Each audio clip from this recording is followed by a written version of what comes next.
2 out of 10. It was a movie. It was watchable. However, no long legs were present in the film. You know, I'm not gonna lie, I'm getting pissed off at these movies and these trailers. They're giving me the wrong idea going into the movie. It's titled Long Legs, but there's no long legs. So, 2 out of 10, that's my official review. What a movie.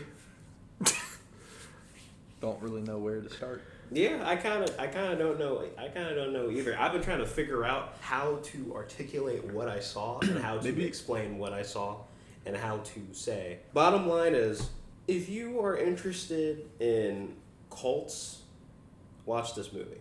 If you like detective thriller stuff, watch this movie. That's all I'm going to say, because I really do not know what else to say except to just talk about what I saw. So I'm just going to say that. Yeah. I would just say the only thing is, like, don't expect it to be your typical horror movie, bunch of jump scares or slasher shit. Movie. It's not a horror movie. All I gotta say is, I've never, but it's been a long time, I guess, since I've been disturbed by a movie. And this one really got to me. I don't know what it was. I'm still trying to process it. But no, you know, like when you go to the movies and you just feel like you're wasting your time, right?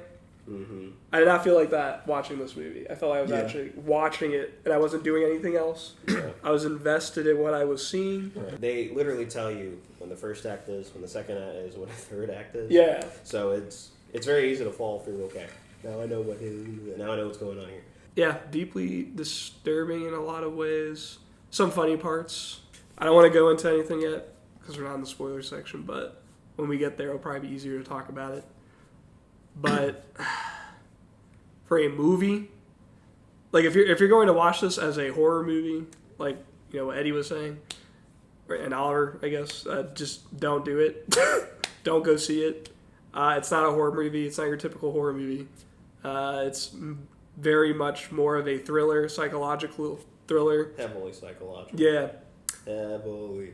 It's like you're watching an episode of True Detective. That's how I envisioned it. Mm-hmm. Yeah, and it definitely has the weirdness of True Detective 2 at the end of the first season, I mean. So, if you know what I'm talking about, then you know what this movie is. It's very good, I think. Still processing it, but I think it is a very good movie. I might watch it again. I was literally about to say that. I never thought this would actually come out of my mouth because I've always had this belief that if you have to watch a movie a second time, it probably wasn't a good movie. But I felt satisfied watching the movie from beginning to end. I just don't know. Like, I can explain what I saw, and that's really what I want to get into, but I think I need another watch to decompose everything. But something about what I saw just hit a little too close to home. I don't know how else to say it but that. Yeah. I really do not know how to explain it, but it just got to me so well that I'm sitting here like, huh. Usually whenever we go see movies together, you know, throughout like most of it, we're, you know, making references or like whispering to each other something. Yeah. At some point. But that last act, we did not even look at each other the whole time. We were glued to the screen. Like all three of us were just like in a trance watching that. Yeah, our stupid antics stopped at the second like act. the second act we were laughing a little bit. There's some over the top moments with Nicolas Cage, but then that third act, bro. She's here. Acting was incredible. It's a reveal. And I don't think it needed all the hype. Yeah. That if there's one thing I will say that there was hype behind, it was behind Nicolas Cage's thing. This is the one thing I was like, okay, what is Nicolas Cage going to look like in this movie? This is the one thing where I was like, oh gosh, that's it. Okay, I would just prefer him without all that, but all right, cool. Something. It looked like he tried to be Michael Jackson, but it failed. Yeah. He just looked like a dude, really pale. Just he looked like he looked like he put powder on his face. Yeah, but he is still creepy. Yeah, it's just not like over the top. Like, he is over the top. Like Sometimes. Well, his acting, yes, but his looks, like appearance-wise, is not over the top. Oh yeah. And like they were trying to say, like, oh, your heartbeat's gonna increase by like from 77 to like 172 or something like that. It's like not really. That's not the case That's at all. when Actually, the marketing should have just chilled out. the marketing was a little bit too crazy for this movie. The trailer, obviously it's going to show the most intense parts of the movie, but the movie overall is very slow. It's a slow burn. It's a very methodical process. It's not bad. It's like really well done. It's very purposefully slow. But it's not like it's trying to be slow because it does not know where it's going and because the pacing is terrible. No. Yeah. The pacing has been very consistent, slow, but in a good way. I don't know how to explain it other than it. At least to me, the movie went by kind of quickly. Mm-hmm. Yeah, it did. Yeah, me too. I was like, wait, it's almost over? My initial review or initial impressions of this film, I really liked it. It was very disturbing, and I think that's what it was supposed to be.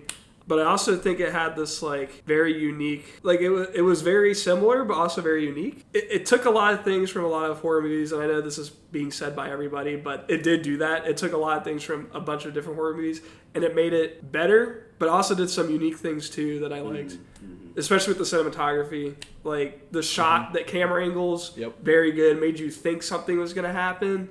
Like it definitely got inside your head a little bit. Close, claustrophobic, no matter where you were. It's definitely like, it's one of those movies where like nothing actually jumps out at you, but you think something is. Mm-hmm. There were some very good, like well-placed things where it's like, you're from the character, you're seeing her face, and then behind her, there's something behind her. Yeah. And those were very well done, the way they did those. At least the first one, and then towards the end, that last one. Yeah. Those two were really good. Those were really well shot. Really well shot. Yeah, and the soundtrack was weird. I mean, I think they could have used the soundtrack better. Yeah, because didn't feel like they only played like maybe 5 songs. Yeah. The soundtrack. The soundtrack was long. I was like, but the soundtrack, like when they did use it, it was used well, and it fit really well with the scene that you were watching. I like the acting. The acting was phenomenal. So cinematography, directing, very well done. Oz Perkins. This is honestly my first movie I've seen by him. I haven't seen his other movies, but wow, that was very well shot film, and he did a good job directing, and I think he did a good job for the most part with the writing as well. So good on you, Oz, for making a solid film. I enjoyed seeing his vision come to life, even though it was disturbing. I think for my initial review from the first watch, I'd give this movie a 9 out of 10, simply because I did really enjoy the movie. There were some things in there that I was like, mostly towards the beginning of the film. There were things I was like, I don't know how I feel about that. And then some things in the second half too, like in the second act. But the third act was really well done. And I think the second half of the second act was really well done. Yeah. Like everything leading up to the end, perfect. Really good. I said 9 out of 10 as we were getting to the car, the parking garage, for pretty much the same reasons. For the beginning, I thought the beginning was fine. I didn't really have any issues with it specifically. Just if you had to give it a rating off your first watch. I can't give it 1. I'm not going to give it 1. Just watch the movie. I don't know. I can't comprehend what I saw. I still can't comprehend what I saw. I literally need to rewatch the movie again. Just do what all the good reviewers doing. Just give it a 7. Give it a 7. It's a 7 out of 10. It's a 7 out of 10. IGN too much water. So watch the movie. Watch the movie. Think about it as a genre. Just think of it as like a film. I'm gonna give this an 8. Okay, there you go. We got a number out of it. Mm-hmm.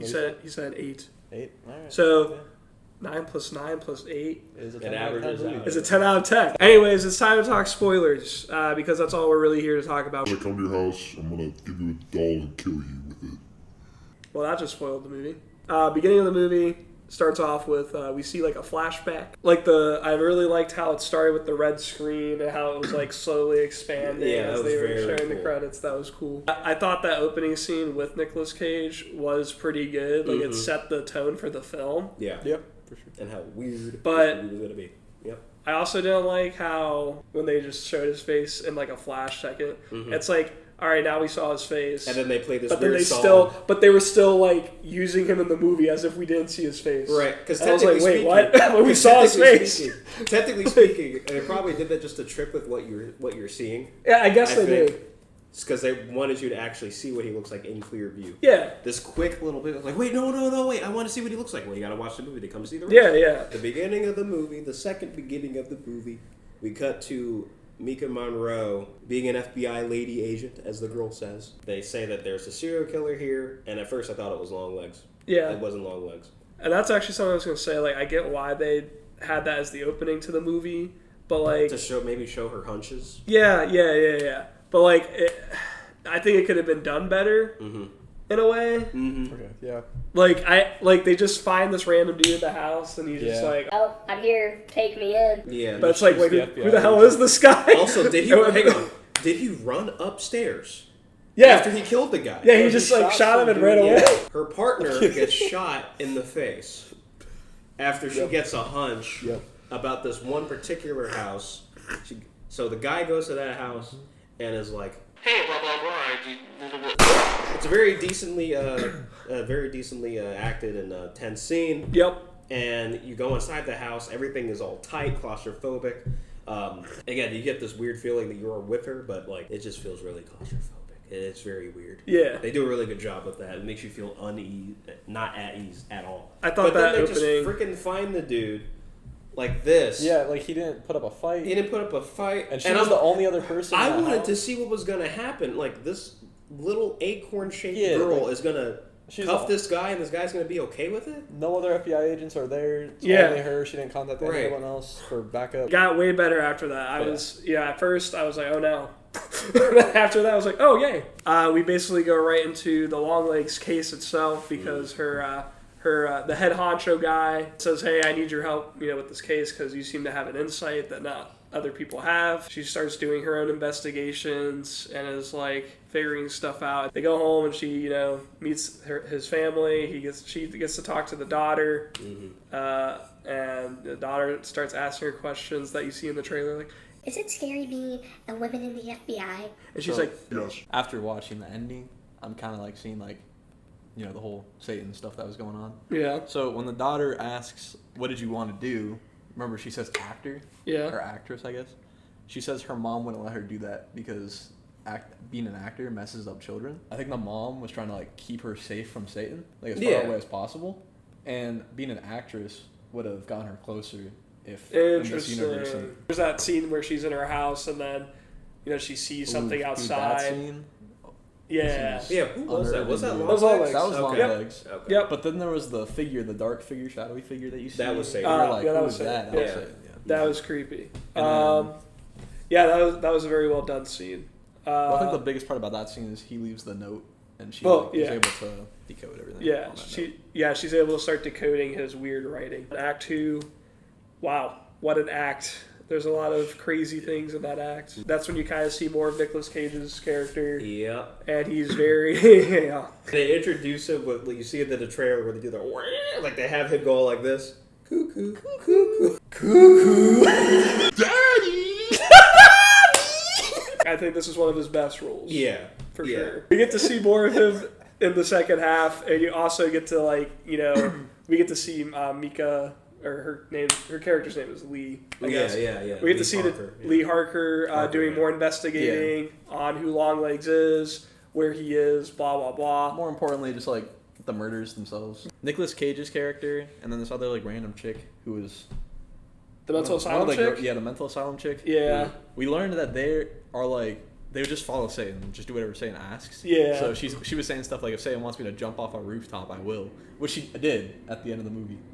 Basically, you find out that these dolls are being made by Nicolas Cage's character. Mm-hmm. You don't know the reason for the dolls yet until the third act. But you realize that he is a toy maker, a doll maker. And you realize the dolls are being used in some way, and it's like he can see the families with the dolls because they kind of show the perspective of the doll as if he's looking through the eyes of the doll. We see more of Nicolas Cage's Longlegs and him going... Oh my god, the stupid dancing that he did. Dancing and singing. I still don't understand that part. That was just Nick Cage being Nick Cage. That was just Nick Cage. That's Nick Cage just being weird. When he gets captured, remember what I was talking about earlier, that one actor? There's that one acting scene that I thought was cringe. I thought it was funny. Hey! Get on the ground! That's literally how he does it. I know you you weren't like super impressed about the interrogation scene, Eddie. Mm-hmm. But there was just something about it that I liked. Like, I wasn't like intimidated by it or anything. I just liked how it was shot. Mm-hmm. Yeah. I thought Nicolas Cage's acting, that was probably like the best acting he's done in the movie. Yeah. Because he was just like he was unhinged still, like he was still Nick Cage, but I wasn't laughing anymore. I was like, oh god, he's actually kind of creepy right now. He didn't really like say much in that interrogation scene. Didn't give her any information, but he's like, "Go talk to your mother." It was definitely obvious the mom was like up to something, but not quite sure what it was exactly. Yeah. The way that they explained why she did what she did was, I wouldn't have predicted that. Nikki goes back to her mom's house, right, to talk to her mom about. Yeah, we forgot. Like, why are you you're right, connected? Oliver. I'm sorry. Like, why is this connected and all that? Like, how are you involved? Yeah. And then as she goes in the house, right, Mika's like in there looking for her mom. Mom's not in there. And then we see from the FBI agent in the car's perspective, the mom is like behind her. Yeah. She has the shotgun. That was weird. We hear That was boom, weird. and then all of a sudden Mika looks outside, and then boom again. Yeah, you She see the sees blood splatter on the everywhere. freaking car. Yeah, dude, And then that she was runs weird. outside, and that was creepy. Like, that's Yeah. the way that played out was creepy. Mm-hmm. And then we see the mom with the shotgun with a doll of Mika's character Mm-hmm. from when she was a child, When she was like 7 which or is like whatever, yeah. revealing everything in that one shot. It's like, yeah, no, we made a deal with the devil, and that's what the only reason why you're not dead is because we made a deal with the devil. And then she shoots the doll. Satan leaves. Mm-hmm. Or Mika's his, character. I wouldn't say he leaves, just like his control over Yeah, Mika leaves, yeah. I guess. And then that's when Mika like goes unconscious. She wakes up. She drives to the house Yes. of the birthday party of the daughter, who is the daughter of the Detective Carter, yeah. Yeah, Detective Carter. And then she runs in the house. There's that shot where she's running. I think that was in the trailer. That scene Yeah, she's yeah, I running think it slowly. was. Yeah. And then she goes inside, and then it's the mom and the dad, and they're like, "Oh, hey, welcome to the party." And then the door shuts, and you see Satan. You're like, oh! There are those girls in the theater that gasped when they saw Satan shout. They're like, her mom's in there with the doll of Detective Carter's daughter. They're like, "Oh, and the she's daughter opening gifts." is like hugging the doll, like Yep. being possessive of it. And then obviously Detective Carter kills his wife off screen by Yeah. stabbing And you her. hear her like crying, Yeah. getting stabbed. Lee's mom is sitting with her doing her weird nun Yeah. thing. Yeah, like, oh, you can't Yep. stop what's happening. This Yeah. is meant to happen. This is gonna happen. Yep. So that way we can live. This Yeah. has to happen. I did all this for you, Yep. and you're Yep. trying to ruin it. Yeah. Kills Carter first. Comes out all bloody and stuff. Yeah. And then Lee is like, "Okay, dude, you need to stop." He's like, Shoots she him. shoots him twice, and then the mom gets up, and then she's like, "Don't call me mother." And gets shot in the head. You would expect her to like shoot the doll, right? But then Right. it cuts to the scene where she's pointing the gun at the doll, and suddenly she's out of bullets. Right. Even though there's 6 There were bullets. 6 bullets. She in shot the 2 chamber. bullets. Mm-hmm. No, she shot Somehow- 3. She shot 3. Or she shot. She She shot, shot- she yeah, shot yeah, the dude she shot- twice and shot she her shot mom 3. once. So in she the head. has 3 So bullets. she has 3 bullets left. She should shoot the doll right in the head. Mhm. The bullets disappear. Like they're gone.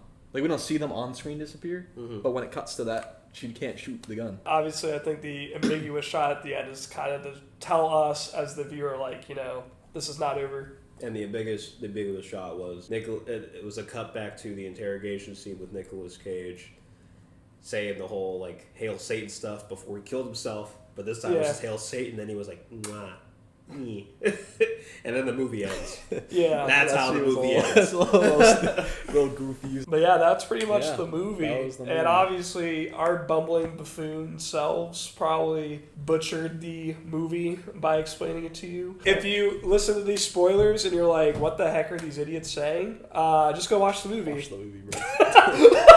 If you go in with the expectations that a lot of people are having, like, oh, it's the scariest movie ever, you're going to walk out disappointed. Very disappointing. If you walk into the movie just knowing, like, okay, this is a slow burn psychological thriller movie, and it's a detective film with a bit of a supernatural spin to it, I think you're going to enjoy it a lot more, and I think you're going to like it for what it is. If you skipped out on Late Night with the Devil because you heard like it wasn't that good, if you watched this movie and you really liked it, just go back and watch that one as well, because they got like they're similar. They're very similar in terms of like. No, seriously, they're similar in terms of like in terms of their like overall like message they're trying to talk Yes, about. don't sell your soul to the devil, yes. Yeah. Yes. But yeah, that's our review. If you are still here, I don't know why you're still here, honestly, but I hope you enjoyed this review, and I hope you enjoyed us talking about the movie. And if you did enjoy us talking about the movie, just go watch the damn movie. If you were expecting a movie with long legs like me, don't watch it. Thank you all for watching. Have a great rest of your day, night, whatever time you're watching this. I don't really care. Enjoy. And we'll catch you in the next one. Peace. Daddy! Mommy! Stop fighting! Two